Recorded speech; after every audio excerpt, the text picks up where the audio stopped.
인간은 지구에 사는 다른 생물과는 달리 지구의 역사에 있어 가장 큰 비중을 차지하고 있는 종족인데요. 먹이 사슬의 위치에서만 봐도 최상위이며 누구도 범접할 수 없는 독보적인 존재입니다. 이렇게 인간이 지구에서 최강자인 이유에는 여러 가지가 있지만 저는 그 중에서도 인간이 다른 동물보다 언어에 탁월한 능력을 보유하고 있고 이로 인해 다른 종들과는 다르게 의사소통 능력이 뛰어나 발전이 월등했다고 생각합니다. 그런데 여기 인간이 아닌 동물이 무려 2000여 개의 단어를 이해하고 인간의 감정을 공유하며 자신만의 언어 체계까지 만들어 인간과 의사소통을 한 특별한 동물이 있습니다. 간단한 지식을 알아보는 시간. 이번 주제는 말하는 고릴라 코코입니다. 코코는 1971년 7월 4일 미국의 샌프란시스코 한 동물원에서 태어난 평범한 암컷 고릴라였는데요. 태어난 이듬해부터 고릴라 재단의 공동 창업자 중 한 명인 스탠퍼드 대학교의 패터슨 박사로부터 수화를 배우기 시작합니다. 이는 코코 프로젝트라고 하여 인간과 고릴라의 언어 능력에 대한 연구를 하기 위함이었는데요. 수화를 배우기 시작한 코코의 언어 취득 능력은 가히 천재적이었으며 언어를 배운 지 얼마 안 됐을 4살이 되던 시절에는 무려 170개의 단어를 습득하고 사용할 수 있었다 합니다.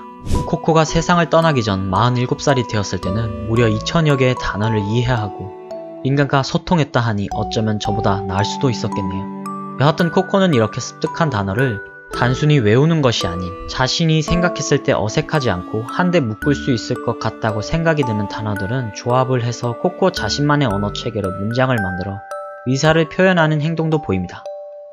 즉, 누군가 가르쳐주지 않았고 배우지 않았어도 자신이 단어를 조합해 자신의 상태를 표현하고 싶은 문장을 만들어냈다고 합니다. 코코는 특히 추상적인 표현을 하는 것을 잘했고 이 외에도 단어 게임 실력이나 유머 감각이 뛰어났다고 합니다. 이런 코코가 언어를 배우는 것 이외에도 관심을 가지던 몇 가지가 있는데요. 바로 친구와 새로운 가족을 이루는 것이었습니다. 암컷 고릴라이던 코코는 자신의 새끼를 매우 갖고 싶어 했다고 하는데요. 그만큼이나 모성애도 많이 가지고 있었습니다. 코코가 얼마나 자식을 두고 싶었으면 매일매일 인간들에게 자신의 새끼를 가지고 싶다고 말했다고 하는데요. 그 말을 들은 한 사람이 그럼 함께 지내던 마이클은 어때? 라고 물어보자 코코는 걔는 내 동생이라서 안 돼 라는 말로 단호하게 거절했다고 합니다. 또 코코는 자신의 동생 마이클에게 자신이 배웠던 수화를 가르쳐주기도 하는 등 따뜻한 모성애를 보여주었습니다. 하지만 죽을 때까지 좋은 짝을 만나지 못한 코코는 결국 자신의 새끼를 가지지 못해 늘 외로움을 탔다고 합니다. 외로운 코코를 위해 어떻게 할까 생각하던 연구진들은 코코에게 고양이를 입양시켜주는데요. 코코는 자신이 입양받은 회색 고양이에게 올벨이라고 직접 이름을 지어주기도 하고 회색 털뭉치 사랑해 라고 표현하는 등 올벨을 자신의 새끼처럼 엄청 아꼈다 합니다. 그러던 어느 날 키우던 사랑하는 고양이 올벨이 교통사고를 당해 세상을 떠나게 되는데요.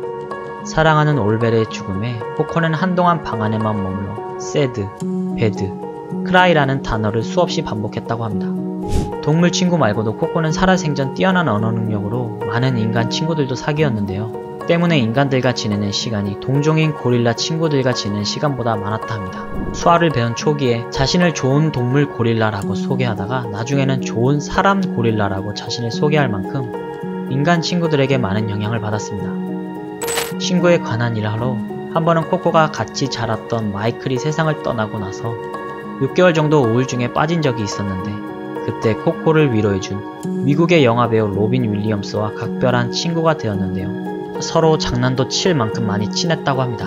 하지만 로빈은 자살로 생을 마감하게 되고 이 소식을 들은 로빈의 친구 코코는 처음엔 한참 동안 궁금한 표정을 짓다가 이내 고개를 떨구고 입술을 파르르 떨며 눈물을 흘리는 등 슬픔에 잠겼다 합니다. 코코의 모습으로 미루어 볼 때 동물들 또한 과거를 기억하고 회상에 잠길 수 있다라는 것을 보여준 것이라고 하는데요. 평생에 걸쳐 사랑하는 가족, 친구가 먼저 떠나가는 모습을 지켜봤던 코코는 죽음에 대해 생각이 많아졌고 하루는 고릴라들은 문제가 있거나 혹은 늙어서 죽은 후에는 편안한 곳으로 간다라는 말을 남겼다고 합니다. 그리고 이 말을 한 뒤 얼마 후 코코는 세상을 떠났다고 하네요. 사람처럼 셀카도 찍고 좋아하는 TV 프로그램이 있었으며 인류와 동물이 소통하는 연구에 대해 많은 도움을 준 말하는 고릴라 코코. 부디 하늘나라에서는 사랑하는 가족, 친구들과 행복하게 지냈으면 하는 바람입니다. 이번 영상은 여기까지입니다. 시청해주셔서 감사합니다.